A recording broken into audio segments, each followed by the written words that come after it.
Direction sans plus attendre Kiev où l'on retrouve notre correspondante Maureen Mercier. Bonsoir Maureen, 1000 jours de guerre donc. Quel est l'état d'esprit des Ukrainiens à Kiev, la capitale, en cette journée symbolique? Alors d'abord peut-être vous dire que depuis ce matin, ils sont nombreux à me dire, 1000 jours de guerre, si seulement. Et oui, ici on vous le rappelle, hein, constamment cette guerre elle a plus de 10 ans.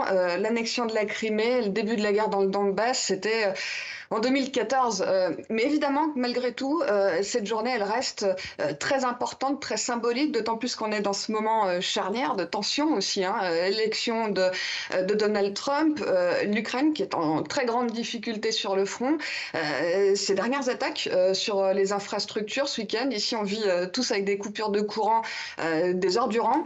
Et puis ces missiles, vous l'avez dit, à longue portée américains qui viennent d'être lancés sur le sol russe, Moscou qui brandit en réponse la menace nucléaire. C'est très compliqué là maintenant pour l'Ukraine. Mais sur l'état d'esprit, malgré ces immenses difficultés devant son Parlement et puis le Parlement européen, le président ukrainien s'est montré déterminé. Il a eu ces phrases, hein, il faut que ce soit l'occupant qui s'écroule, pas nous. Souvent, je dois dire que je vois des divergences, parfois même un fossé entre les propos officiels et puis les Ukrainiens.